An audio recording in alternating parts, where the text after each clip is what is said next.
This is not about bad people being held to account.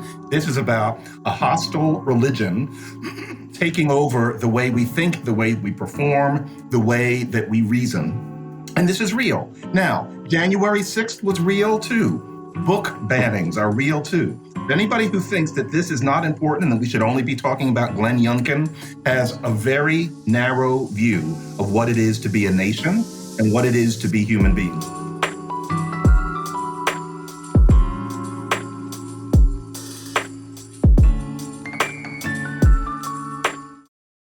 Hi, this is Glenn Loury. You have logged on to The Glenn Show.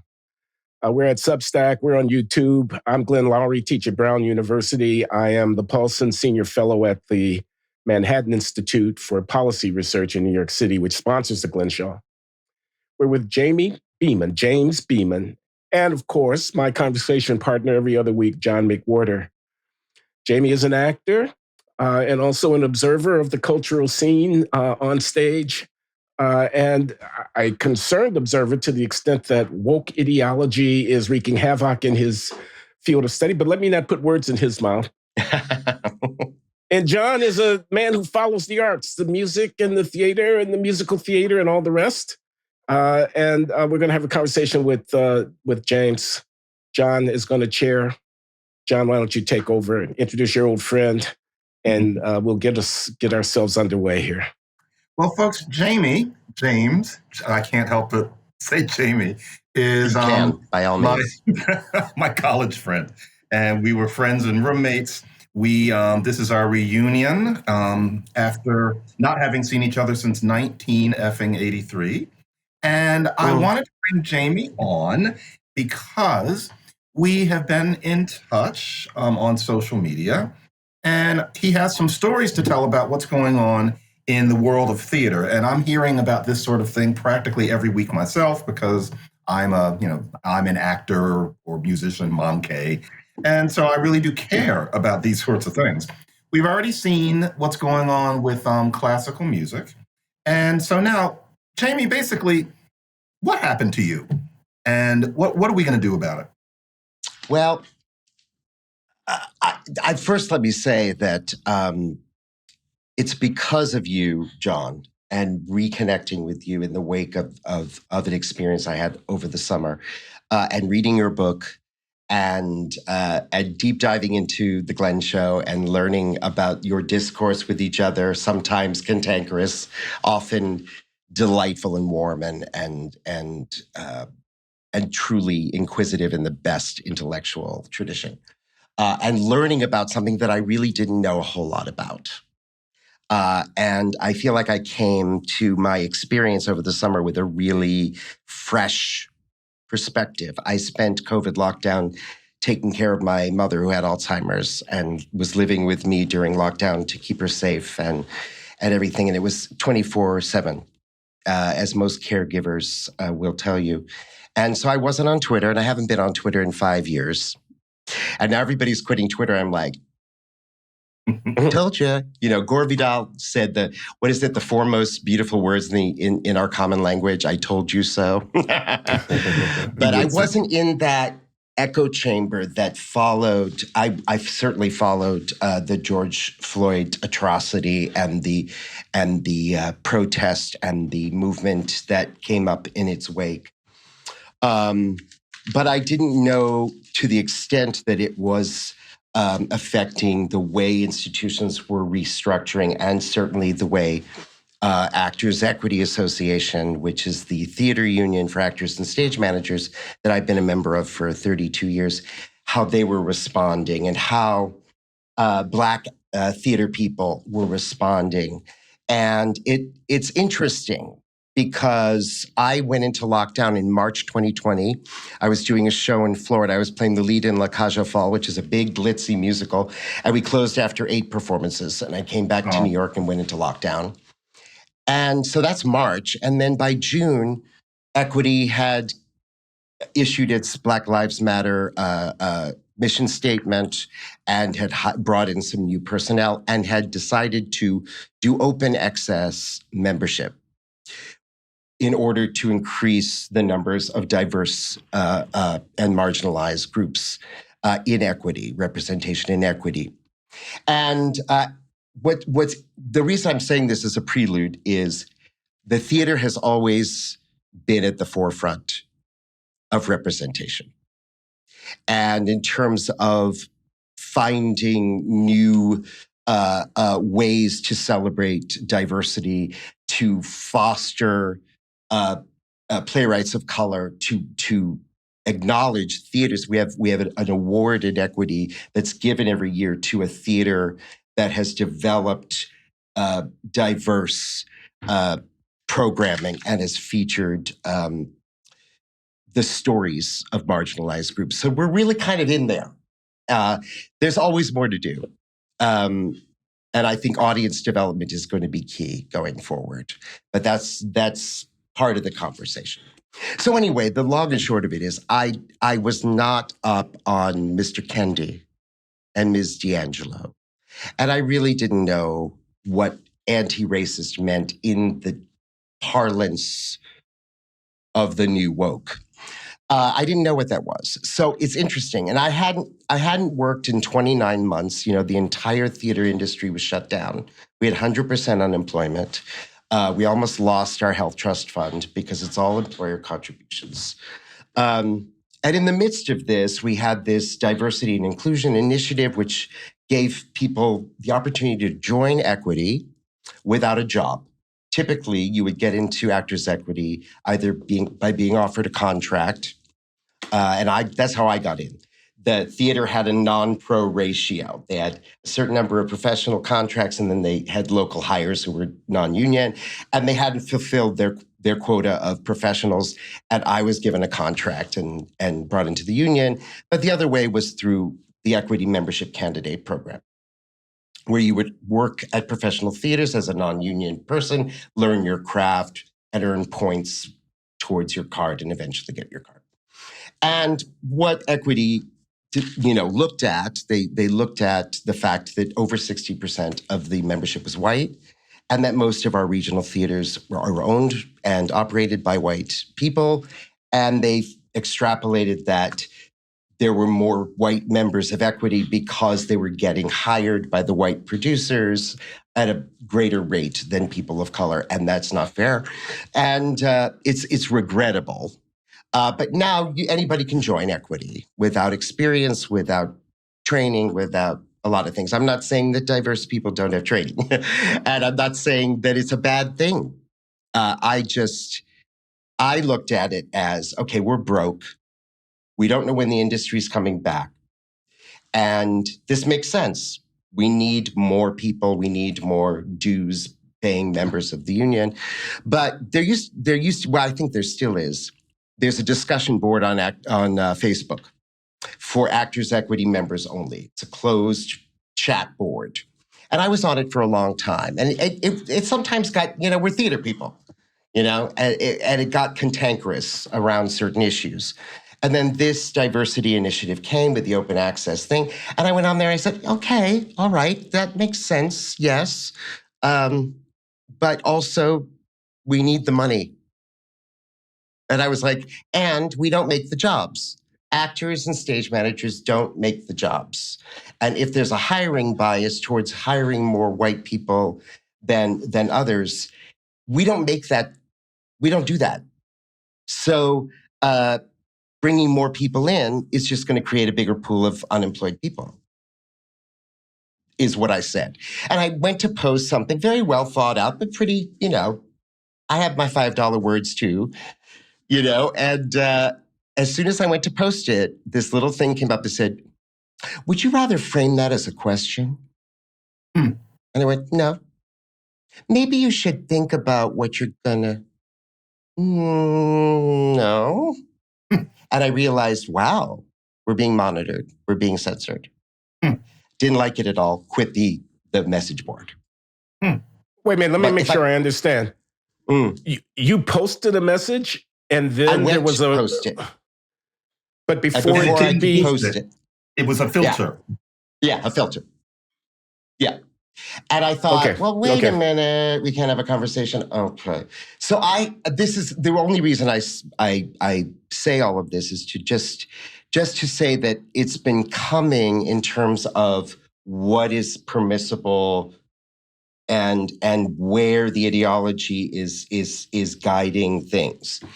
I want to say that Equity has responded to my questions in the wake of what I experienced over the summer. I wasn't sure how the response would be. I was afraid to ask a question, which I think is insane. But they've been great, really great. And they addressed my concerns. I think Mr. Kendi is simplistic in a dangerous way.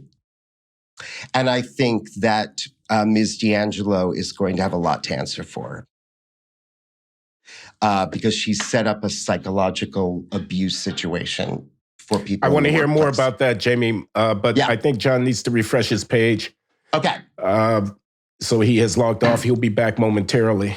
Okay. I just want to say to you guys, you know, I was coming back from Thanksgiving up in Woodstock, New York, and I was on the bus and I listened to the Don Baton podcast again, and I listened to the most recent conversation you guys had about theater. And it made me upset that this professional in his field had to be incognito just to talk about some things that concerned him. And I was thinking about, I saw 92nd Street Y with Ruth Bader Ginsburg, the late, great Ruth Bader Ginsburg, where she was extolling this thing of blind auditions for orchestras because women were being barred entry into orchestras. And it was this great thing. And it identified a bias and it corrected it in a large way. And now that's being changed. And I'm thinking, okay. And this is something you're not allowed to talk about as yourself. And I thought, you know, and John and I talked about my coming out because he's encapsulated my experience in a incredibly artful and anonymous way. And we talked a lot about my coming on here and what the blowback might be. Jamie, by the way? Yeah, I mean, because I wasn't there, and I'm beginning to make up the story myself, and it's becoming No, I think you were right. I mean, I just want to share with people a little bit. I first want to say that this theater where this happened, I've done 5 shows there. I consider these people family. They're beautiful people who just want to do great work. They're creating wonderful cultural community. And they're well supported and people love them. And I grew up with this theater in my life.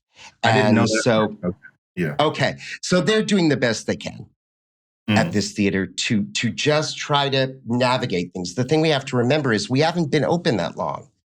The theater really hasn't been open, but maybe a year.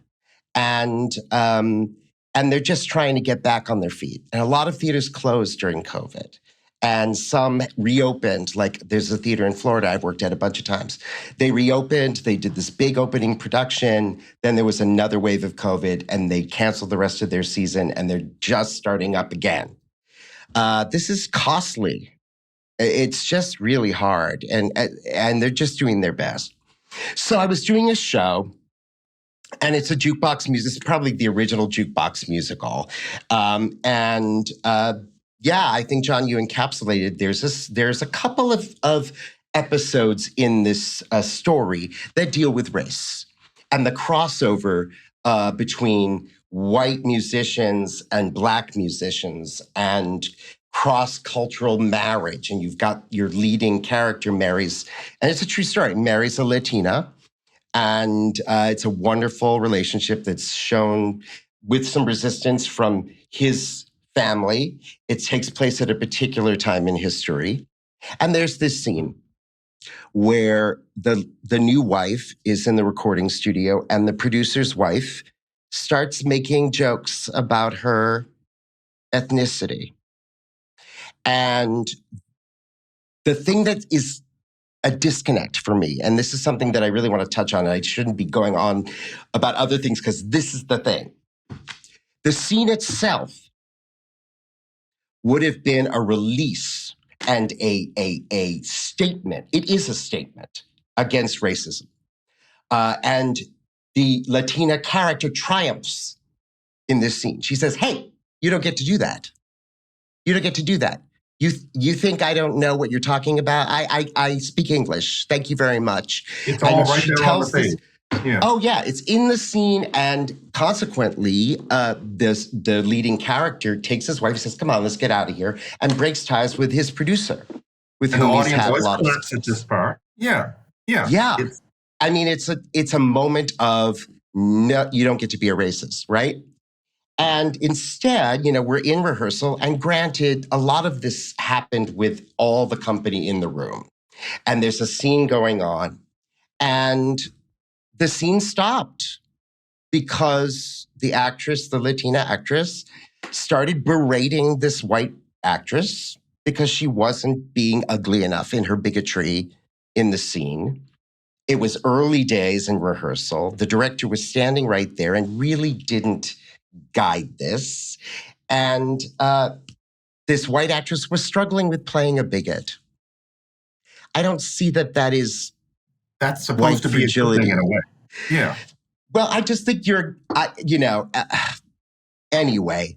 And she was getting chewed out by this other actor, and you just don't give another actor a note. It's And the just kind of a director just basic stands thing. there and watches this. Let it So happen. Yeah, I didn't really get it until later. I didn't really know what was going on.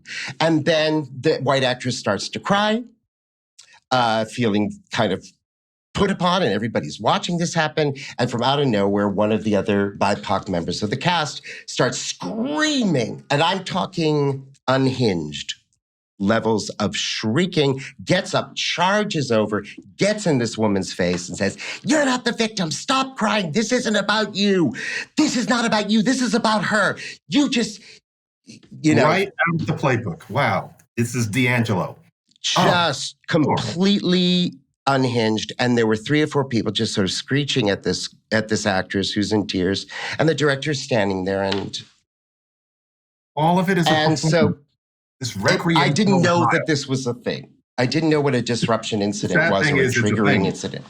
Yeah. So the reason that I'm telling this story is not to throw anybody under the bus, because I truly think that people think they're doing the right thing. They do. I truly think that they believe that they're doing the right thing. But how do you do a social project without everybody being in on it? I just didn't understand what was going on. And I didn't know that this was a thing. So I'm thinking, why isn't anybody managing this? We don't do this to each other as actors in the workplace. A break was called. We all went away for half an hour. We were called back in, and then there was a circle up that happened to talk about what happened. And it proceeded to turn into a crying and sobbing and trauma confessions and things from actors not in the scene, not involved, young BIPOC people who are still in college, who are doing their summer stock thing, sobbing and crying about how traumatic it is for them to walk into a rehearsal studio that's full of white people and how wounding that is. And I'm sitting there going, what is going on? I don't understand what's going on. Now, our director was a person of color, a man who really is terrific director, a man of integrity, and he was ostensibly monitoring this conversation, but just sort of let it play out. And I didn't know that my job as a white person was to be quiet and to be present in the face of this expression of trauma, and to be silent, which is hard for me anyway, as you've already probably surmised. And I'm sitting there going, yeah, but let's talk about professionalism, and let's talk about how we don't give each other notes. So I was trying to bring it back to the work. Because to me, when things start to get personal and there's a lot of ancillary things being brought into a situation where we all have to work together, that's why we have a union. That's why we have certain protocols that are accepted. And I'm sitting there going, there's one director in a show, and he's right over here, and we don't do that. And they sneered at me. I had these young people sitting there like this. Do you know the beginning of To Sir with Love? Remember To Sir with Love? And The Sidney movie, yeah. Poitier walks into his inner city London school with a bunch of indolent, working class Cockney kids. And they're all sitting there like, it was like that. And I'm saying things like, we're union members. We're members of a union. And they're like, union. Ha! And I'm like, so I came to the defense of this white actress. And I said, look, from my own experience, in this show, I played this sort of good old boy Texan. And I had to say colored people 3 times. And on the first day of rehearsal, when I had this scene, I connected with the director. I said, how should this land? How do we want the audience to feel about my character in today's climate with this particular term? And we had a conversation about it, and we found a way to do it artfully and in a way that the audience would be okay with it. And I wasn't worrying about people of color in the audience. I was worrying about the white folks getting like, oh, I don't know if I should be here with them, because that's where we're at, right? We are very much dealt with it. Yeah, we dealt with it artistically. And I thought, that's the way to do it. So I related a story about a show that I did back in 2015. I was lucky enough to be part of a sort of a staged reading of a new musical called Loving versus Virginia. And Loving versus Virginia was about the Loving case, which overturned the anti-miscegenation laws in America. And the musical was written by Marcus Gardley, Obama's poet laureate. The music was by Justin Ellington. It was directed by wonderful Patricia McGregor. And I was brought in as one of a little 3 or 4 white characters in this, mostly people of color, wonderful piece, very confrontational about race. And I was cast as the redneck sheriff who was a personification of evil. And I had to spit tobacco and say the N-word, ad nauseum. And I had to try and rape. Did you really have to spit tobacco? Well, not really. I mimed it, but he was this flat out bigot, unapologetic, unflinching. And that was not easy for me.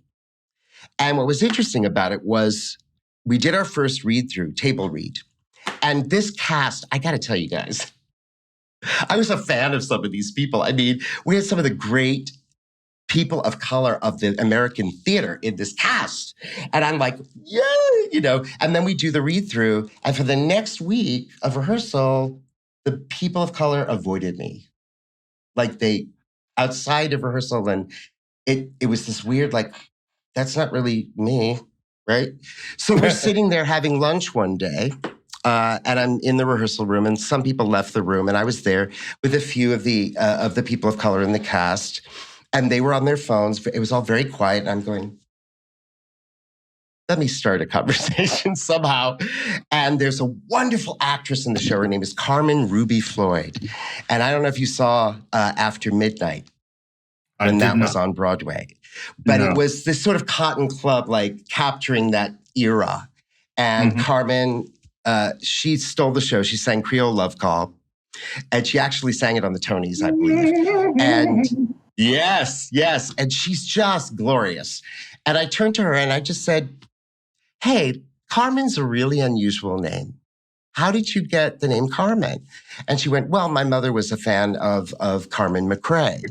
Right. And I went, oh my God, she was one of my mother's favorites. My mother was into jazz because her father was into it. And my mom's a first generation Ashkenazi Jew, daughter of immigrants. Bless you, sir. And she's a jazz fan. So I grew up surrounded by this music. And within 5-10 minutes, Carmen and I and a couple of the other people in the room started having this amazing, lively conversation about Billie Holiday and Ella Fitzgerald and Nina Simone and all of these people. And I'm like, this is my childhood, So the reason I mention this is because I had, as part of this circle up at this theater, I said, I had to play somebody even worse than that hurt my spirit to have to do that. It hurt. But it was my job. And my job is to embody things that are uncomfortable. That's what actors do. And I don't understand this whole thing of people being so fragile that they can't. That's your job. That's your job. So I brought this up and I said, and it was very hard for me, particularly because my sister was Black. My sister was 6 months old when she was adopted. I was 4. And I grew up with a sister who was a person of color. And I've got 2 beautiful nieces and a nephew who are different shades of beautiful brown people. That's my family. And I brought this out and I said, this felt very difficult for me. And one of these actors says to me, you didn't have to bring up your sister. And I said, excuse me? You shouldn't use your sister as a prop. And I said, well, that's when I leave the room. And I got up and I left. God. Because I didn't know my job was to sit there and be silent. And Jamie, I was outraged by that. This is, folks, what you're listening to is now a norm. This is not an eccentric story being told by one person. You are getting a vivid exposure to something that in the theater world is now a norm. And if anybody wants to say that people like Glenn and me are making up this attack on wokeness and that really we ought to be thinking about other things, that there's nothing significant going on, that all that's going on is that bad people are being held to account, how many people think that Jamie needed to be held to account for anything that he did? This is not about bad people being held to account. This is about a hostile religion taking over the way we think, the way we perform, the way that we reason. And this is real. Now, January 6th was real too. Book bannings are real too. Anybody who thinks that this is not important and that we should only be talking about Glenn Youngkin has a very narrow view of what it is to be a nation and what it is to be human beings. Jamie, continue. Well, no, I mean, I think you're absolutely right. And because I didn't know that this was a phenomenon, and now since then, I've heard from many, many, many actors that I know that this is commonplace, and particularly in moments where there's something that's racially charged in the piece. Anything having to do with slavery. I don't know if you remember the Juilliard thing that happened. Which one? The Yes. Michael McElroy. Yeah. So, this is a thing. Juilliard School, like the elite undergraduate acting program in the country, coveted program, graduates like Viola Davis, and, it's a panoply of stars that have come out of Juilliard, which is really the reason to go to an undergraduate acting training program, because the degree is not necessarily going to get you anywhere, but the affiliation might open some doors in the industry. It's just the way it's always been. The theater's not fair. I don't know why people are looking for fairness in show business. What happened? What happened in the Juilliard incident? Well, it's an interesting story, but basically what happened was it was the beginning of a new school year, and they were still in lockdown, and they were working by Zoom, and a wonderful Black performer named Michael McElroy created this course called Roots to Rep. And it was an overview of Black musical styles in America from slavery up. And he created this experience at the front end of this workshop that included an audio, sort of a landscape, soundscape of what it meant to be enslaved in Africa, in chains, led to a ship, put on a ship. And it was all this sort of experiential thing. Every trigger warning was issued well in advance. The N-word will be spoken, this, that. He even gave a video, sort of a preface to it. He's a Black performer, and now he's the head of the musical theater department at University of Michigan, and a wonderful artist. And yet, despite all of this, in this post-2020 atmosphere, what happened? Well, what happened is this. Everybody knew this was going to happen. All of the students, white, Black, other, were given a writing assignment about slavery in advance of the class that they had to do. And this one young performer, student, who was the head of the Black Student Union, was according to interviews with her, she was uneasy about the whole thing from the get-go, but she didn't say anything because she's a student and she doesn't know and she's going to do it. It doesn't bear scrutiny, in my opinion. Ask a question. You're a student. If you're uncomfortable with something, you want to know how it's going to be framed. Michael McElroy was completely transparent about that. This may be challenging. It will require vulnerability, etc. The thing happens. They're experiencing this thing, and they used a scene from Roots, 1977 miniseries Roots, slave auction scene, with the dialogue from that in order to evoke this feeling of the thing. Which for us was very educational. Roots, and everybody watched it. It was mainstream. Yeah, that was how you learned about these things. But not now, because apparently, continue. Well, this young actress and some others who were people of color who were on this Zoom class were upset about this. And they felt that they had been violated, that they were being used, that their experience, their racial identity was being trampled on, and that this was a bridge too far, and that they're not safe at this school, and Juilliard is racist. And they flipped out, basically, and she put up a video online that was, well, you can see it for yourself. But she basically said, I am traumatized by this. I feel that I have been, abused by this situation. Juilliard needs to correct itself, etc. Tellingly, Mr. McElroy didn't do any interviews about it. He didn't issue any statements. His class was canceled. The class had been done before, so it's not like it didn't have a track record. But the class was discontinued, and Damien Wetzel, who's a former principal ballet dancer with the New York City Ballet, who runs the entire Juilliard school, he and the head of the Juilliard Drama Division issued statements apologizing for the harm that was caused and how they will correct these things in the future, and etc. And to that, no harm was caused. We all know that young woman, I know nothing about her, but on that, she's acting, so to speak. It's a performance. She wasn't harmed at all. And yet these serious adults are pretending to take her seriously, which, if you ask me, is almost a form of racism in itself. And this sort of thing is happening all the time, including at Juilliard. This is the tippy top. This is the creme de la creme. It's elite. Engaging in this play acting with people faking their trauma.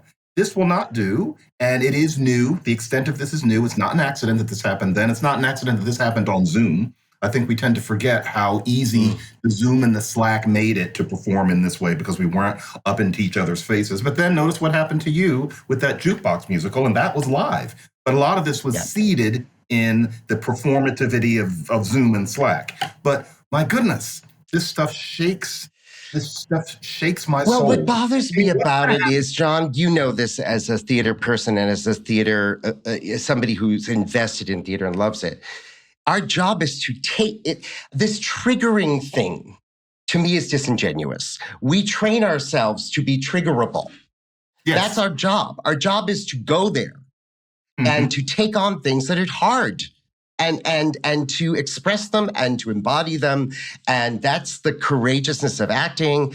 And you would think in this moment, now I wonder, I don't know, but I wonder if there weren't white students on the call as well. And if the top leadership of the school weren't white, if this would have occurred, if this were a separate situation and it were a Black theater company doing a workshop on slavery and the thing, and it was all Black people, I don't know that people would be as triggered. Highly unlikely. It's a performance in the face of white people. Yes. And it's also, it's this thing of propriety. It's saying, this is our stuff. This belongs to us. You're not allowed to explore this, white folk, because this is our stuff. It's deep trauma, and we are not being protected.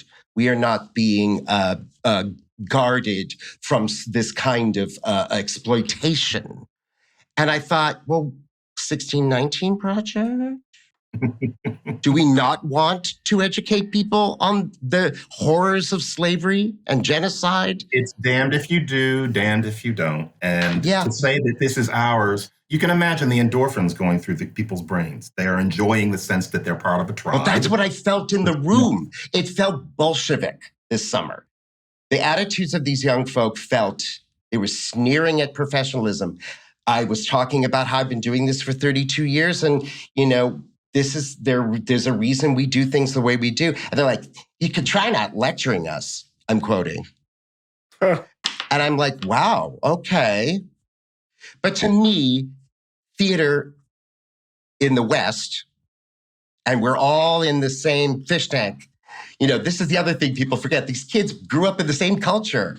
It's like, and now there's all of this stuff about we shouldn't have to do Shakespeare and we shouldn't have to learn standard American speech because that's white. And really? Tell that to Ossie Davis. Tell that to Sidney Poitier. Tell that to James Baldwin, for one of the most eloquently, mellifluous, beautifully articulate speakers of English who grew up. Paul Robeson. Paul Robeson. Yeah. My mother saw Paul Robeson as Othello at Stratford in the 50s, opposite Mary Uri. And at the time, they wouldn't have been able to do it on Broadway because it was interracial.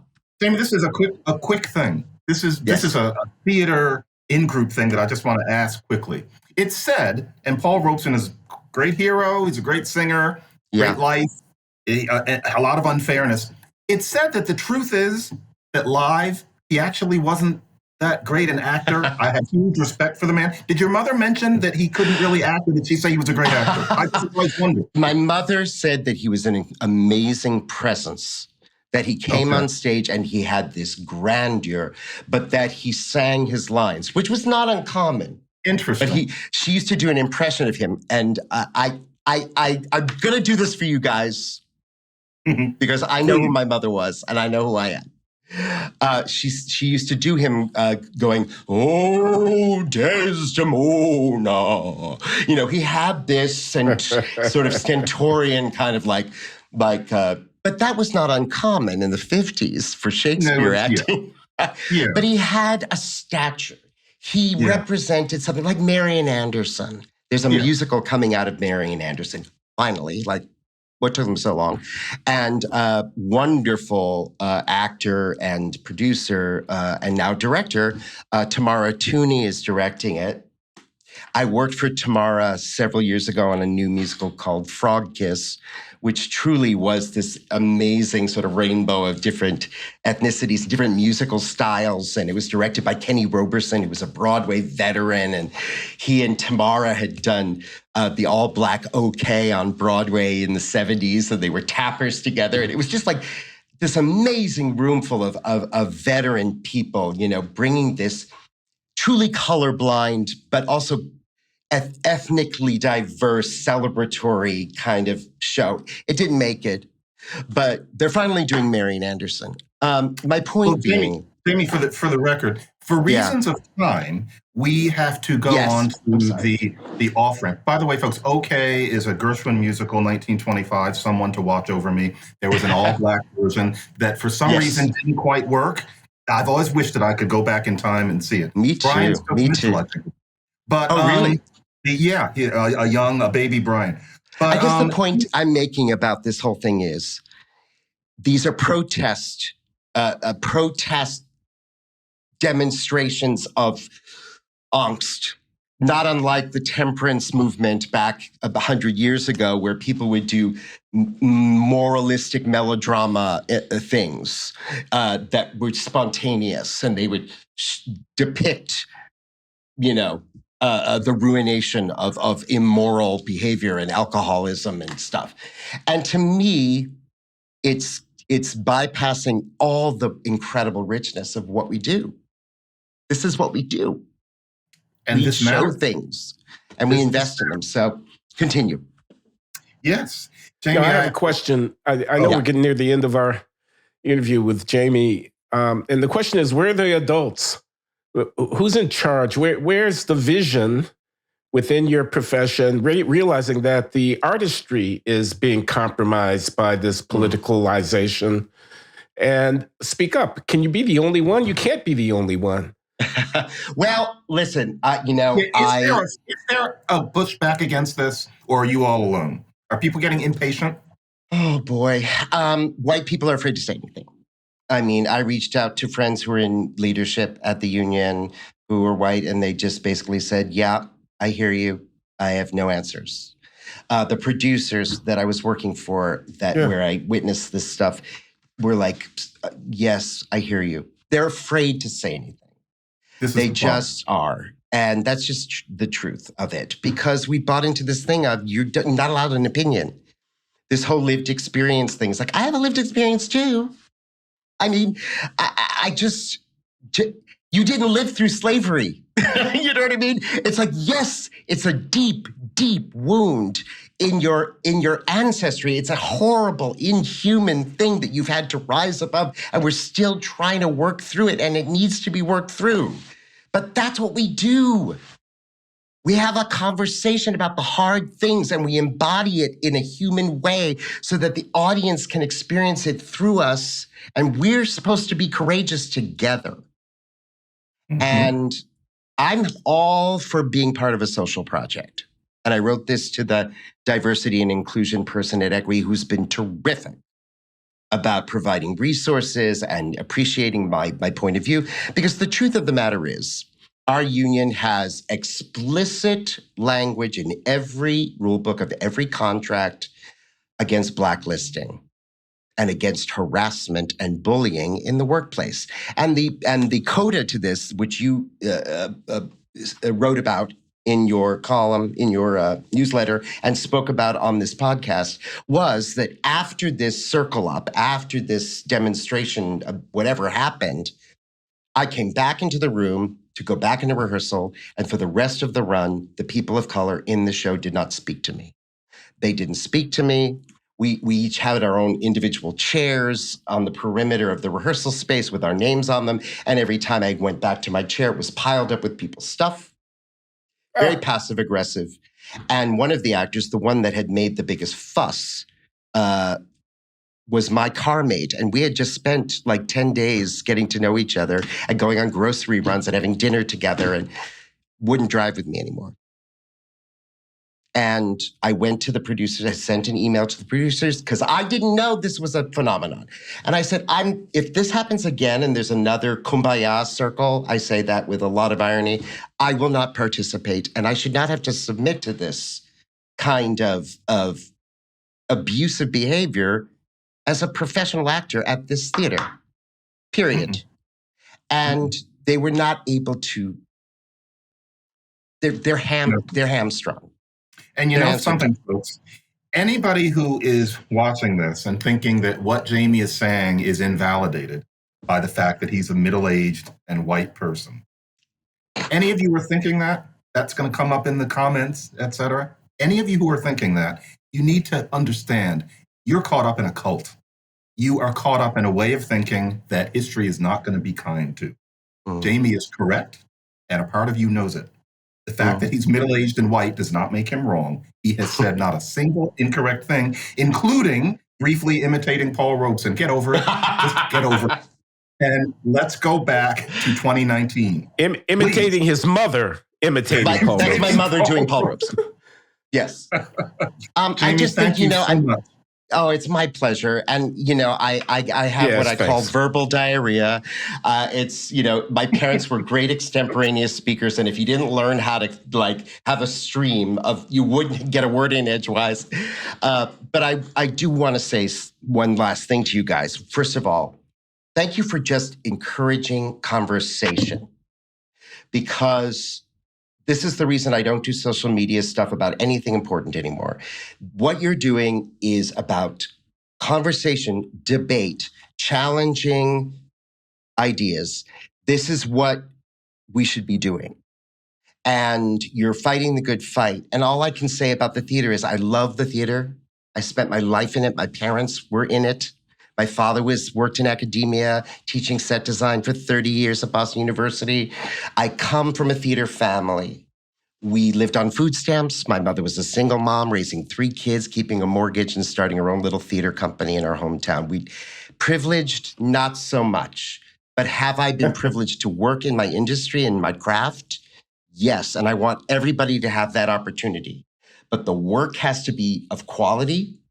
The way in which we represent race and the way that we change our ideas about casting needs to be less sloganeering and less confrontation and more creativity and opening people's minds. You know, it's okay to have a Black Death of a Salesman. It really is. Except we need to recognize that for someone like me, who's a second generation Jewish American, Death of a Salesman is a classic of the American Jewish repertoire by a first generation Jewish American playwright who was dealing with certain issues. Can it be embodied by a Black cast? It clearly is. Wendell Pierce is a genius. He's a great actor. And we should have these things.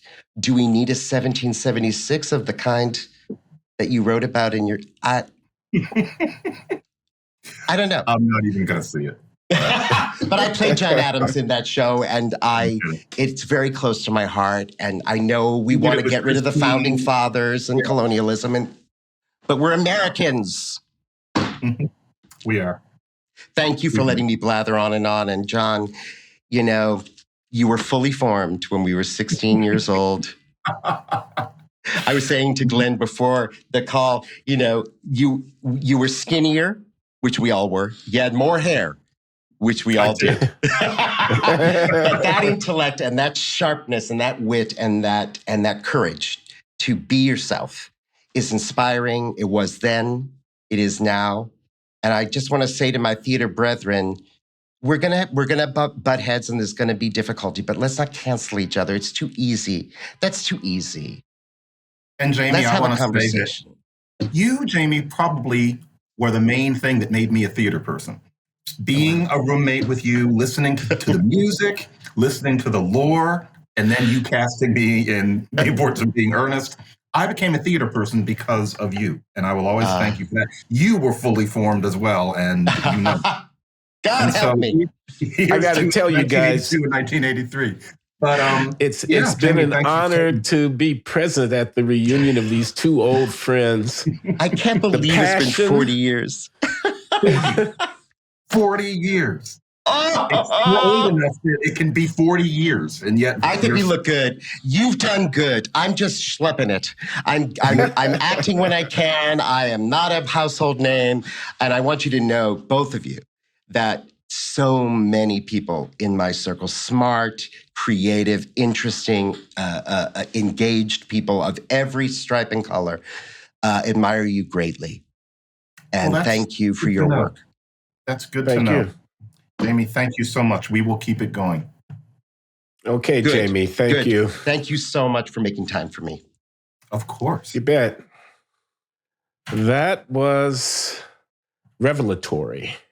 Jamie's passion, his humanity, his dedication to craft, his insights and perceptiveness, his vulnerability. I liked it. I learned from it, and I'm proud that at the Glenn Show we could give him a platform to give him a place to voice his concerns and his observations.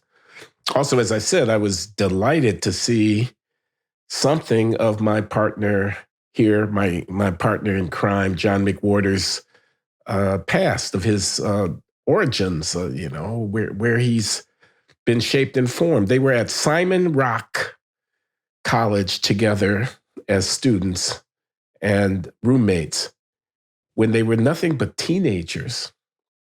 And here we are 40 years later. And you and I got to witness their reunion. So that was terrific. We're here the weekend after Thanksgiving. The Loury household enjoyed a wonderful family meal. My lovely wife, whom you will see next week when the debut of LaJuan Loury at the Glenn Show takes place.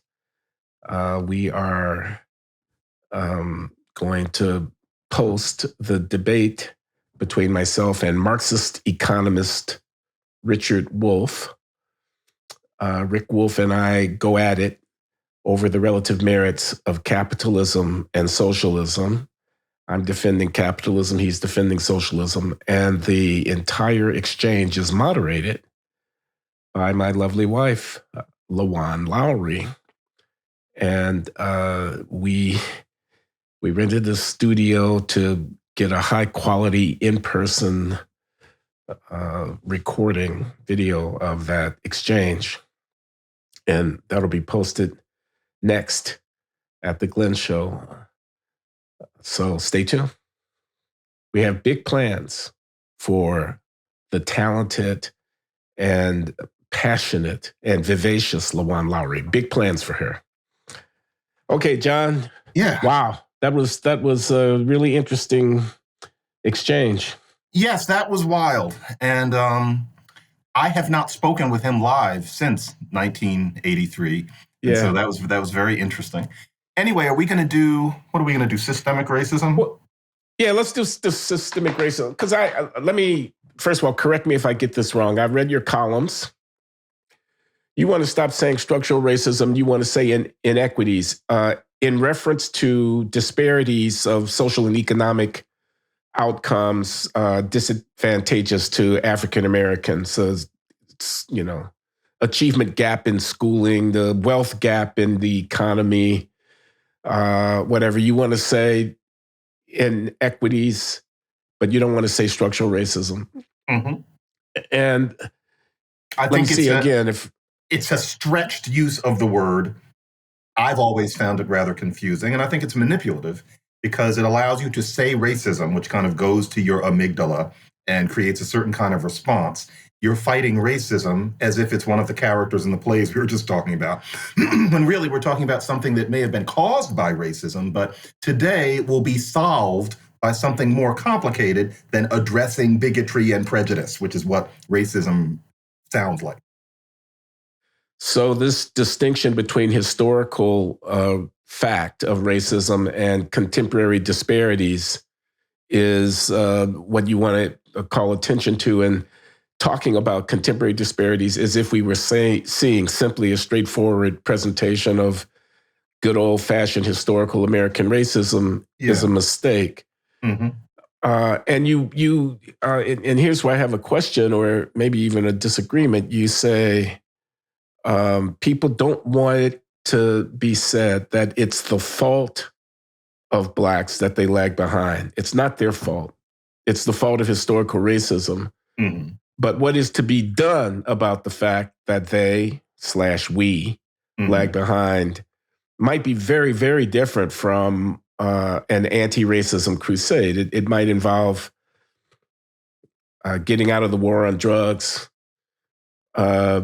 teaching reading to Black kids using phonics, or vocational education for, you had your list of things. Mm-hmm. And I chafed a little bit at the claim that, because Omar makes you sad, Omar makes me mad. I want to make Omar responsible for what happens in his life. Oh, okay. Yeah. If Omar is running around hurting people, abandoning his responsibilities, not taking care of his children, not putting his nose to the grindstone, it is his fault. Mm. It's not his fault that he was dealt the hand by history that he was dealt, but it is his fault that he doesn't play it to good effect. Mm. I fear that in conceding with inequities, the word inequity, I have a disparity. It is ipso facto morally problematic. To me, that's a concession. It says, wherever I see the disparity, there's nothing that anyone could have done about it. They have no responsibility for how they've handled it. And I don't want to take the weight entirely off of the individual who finds himself in a difficult circumstance. I want to somehow, enforce an expectation about dignified behavior and effective living and so on. And that's why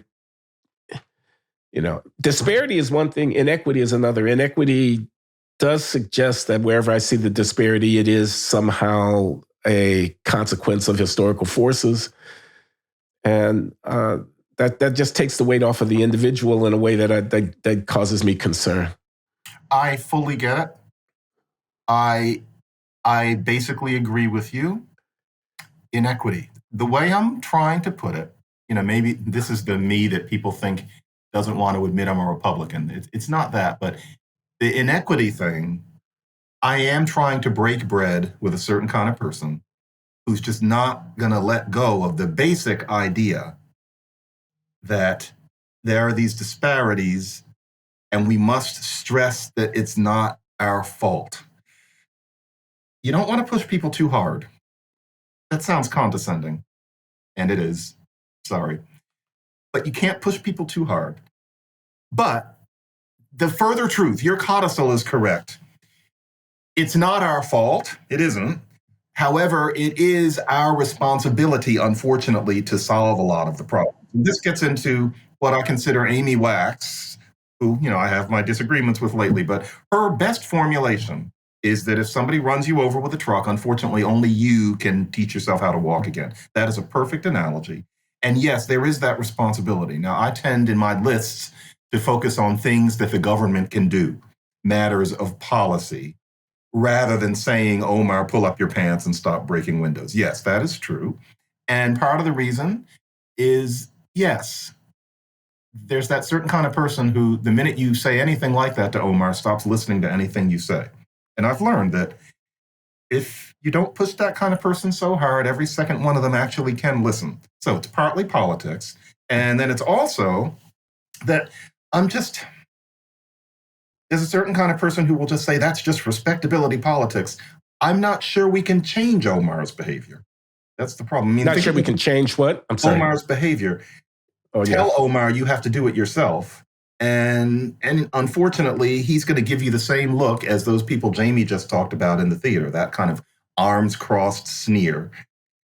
The idea being that, because the cops don't like Black people because of redlining and Jim Crow and slavery, that Black responsibility is not a viable topic. It has to all come from the outside. So yeah, I hear you, though. I hear you. It's not our fault doesn't mean that we don't have responsibility for changing things.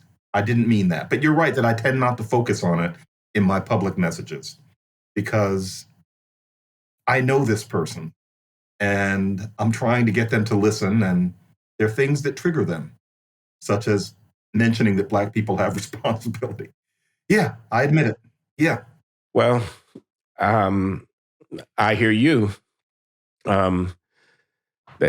This conference that they had for me earlier this year at Brown, honoring my career, et cetera, which you attended, bless you. Do you remember the remarks that Ron Ferguson made? My old friend, Ronald Ferguson, the economist, he's a professor at the Kennedy School at Harvard. Yeah. And he basically said, yeah, Glenn, I see what you're saying, with your criticism of the Ibram X. Kendis of the world and whatnot, and your criticisms of the Omars of the world. I see what you're saying. I don't like structural racism as a category either, but are you moving the needle? This is Ron to me. Are you changing anybody's mind, or are you just basically, shouting into the ether, wailing against your fate when the people whom you would have react differently can't hear you, can't hear a word that you're saying? And this strategic question of whether or not you temper the sharp edges of your criticism in order to allow it to be more palatable and not to be rejected out of hand and so on. So that's something for me to think about. I want to introduce a character. She's always in my mind, and we've got Omar. There's somebody else who we need to be able to refer to in short time. Like Simone is the serious undergraduate who, has questions. Donna is an educated Black woman of about 50. She is a well-read professional, and she hates us. Or maybe she can cock half an ear to us, but basically she thinks in terms of racism is everywhere, respectability politics, conservatives are evil, Clarence Thomas is evil, Amiri Baraka was a hero, that kind of person. Donna is very smart, she's very cultured, but she sits there with her arms crossed. She doesn't like the cut of our jib. But on a good day, Donna can at least listen. Donna can at least hear that we are not actually bad people. Donna, I'm often thinking, how do I avoid setting off Donna? And I have a very concrete vision of her in my mind. I know Donna. You can't help but know Donna if you're an academic in particular. So just what would Donna think? And can Donna hear you? And there's some things where just using a certain term shuts Donna down. And so I am often thinking of Donna. Maybe I need to give up on Donna. But then you get Ron Ferguson asking that question. So that's the issue.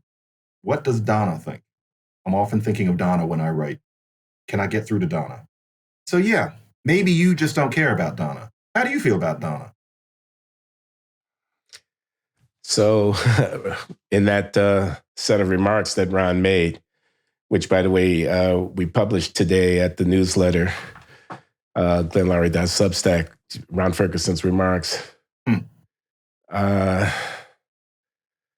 He quotes me as saying, someone puts a similar question to me in an interview, and Ron references the interview as saying, if I were an artist and I produced a work of art, you wouldn't ask me how I felt about what people were going to say about it. You just take it as either true or profound or insightful or revelatory or not. And my gut instinct is to say, I'm not going to temper and, compromise. I'm going to speak my truth. Donna can deal with it as she deals with it. I'm going to say what I think is true. So I hesitate here. I'm mumbling a little bit because I don't really like my answer. Because the retort would be, are you serious? You think, is this just performance? Is this just about you? Mm-hmm. I thought you actually wanted to move the needle. I thought you wanted things to be made better. Don't you have a responsibility to elaborate a vision about how it is that your insights are going to translate into making things better? It doesn't have to be political. It could be cultural or whatever. But so I feel that I may be indulging myself a little bit, and and I want to question the feelings that I have because it's driven by anger. Mm-hmm. I'm mad at Omar. Mm-hmm. It's driven by shame. I'm ashamed of Omar. It's driven a little bit by fear. What will the future bring? It's driven to some degree by self-aggrandizement. I'm the truth seer. I'm the one who says the emperor has no clothes. Look at me, look at me. And I don't know how noble such motivations are. So I'm afraid I don't have a conclusion here. I'm trying to be open-minded and self-critical. I think more people are listening to me and seeing me as the phony. The idea being that I don't express what I really feel because I'm trying not to offend Donna, and I don't want too many people to say mean things about me on Twitter, which is not quite what I'm saying.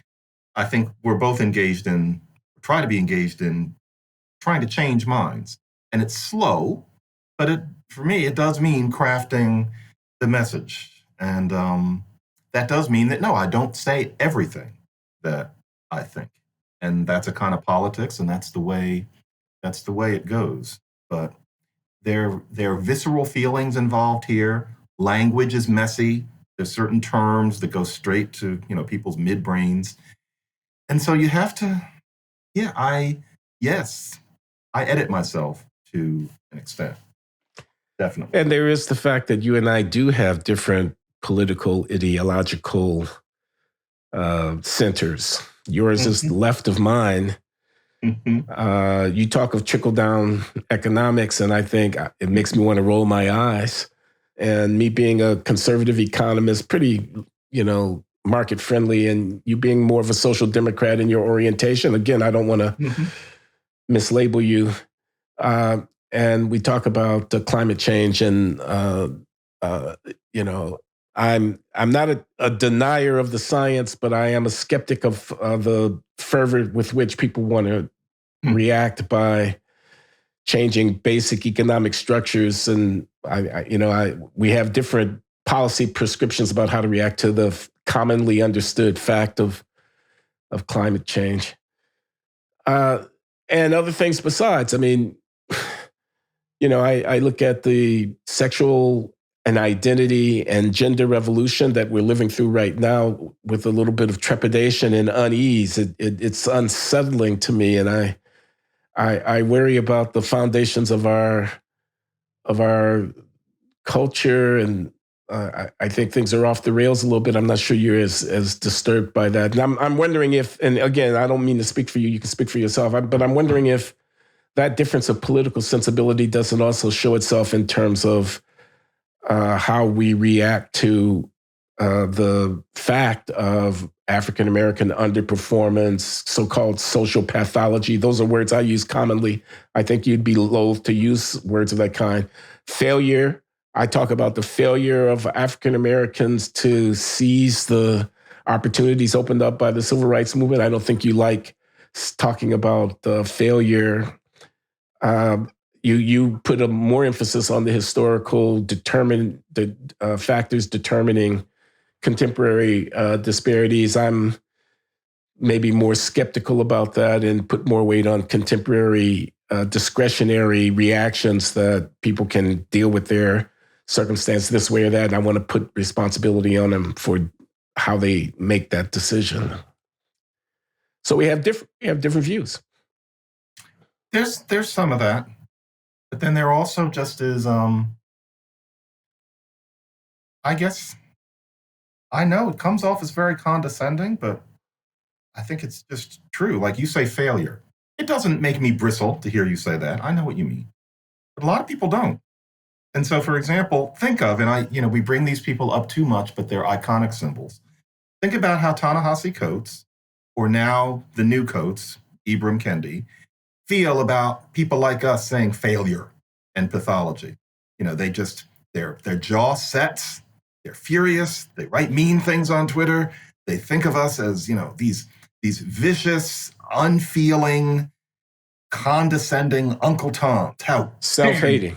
How dare you say failure? Now, I think they need to come off it. I think they need to listen more closely and stop being so tribal and so visceral and stop making it into a catfight. But the thing is, people like that won't. And I don't mean just those two, but it's just that they have such a public presence. They demonstrate a feeling that a lot of unknown people have. And there's a lot of that in Donna. And so I know where you're coming from, but they don't. And therefore, I figure you have to pick your battles. But another way of dealing with people like that is to just say, fuck them, and to just keep on telling your truth. There you are. Hoping that other kinds of people will come join you in that truth. Right. And that there's certain people who you're just going to leave behind, that they're just never going to understand. And I get the feeling that you're more inclined towards that. Yeah. Because there's a part of me that thinks that the Kendi fan will listen to me if I just don't say certain things that will set them off, such as saying pathology and failure. I get what you mean, but they can't hear that, and they're not going to change. And so you have to grapple with what you've got.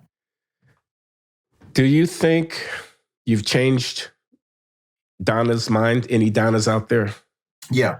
I know that, so I'm thinking of a specific Donna, in fact. I know that over the 20 years, Donnas, who are also men, often say that, I used to hate, the stuff that he was saying, but if you listen, he's actually making a certain kind of sense. The common thing with me, it would be if there were a musical about me, talking about Jamie, one of my songs would be called "I Don't Agree with Everything But." That's what people always say to me. I don't agree with everything, but that would be a song. But still, they say that, as opposed to 20 years ago when the same people often just thought of me as Clarence Thomas's son. I think that progress is important. I think that, as you and I know, our message gets across to a wider swath of people now than it used to. But, you just have to break that wall down one brick at a time. I don't agree with everything, but I'm going to write this. I was heartened to hear Jamie's report that what we do is actually inspirational and comforting, and edifying for a lot of people like himself. And those are not Trump voters. Those are liberal Democrats who people on the left are trying to get through this with their integrity intact and not lose their minds in the process. So, Glenn, I've got to go. Yeah, John, I was about to call it quits in any case. So absolutely. Happy belated Thanksgiving to you. Same to you. And yours. And we will connect about the Q&A over email. Definitely.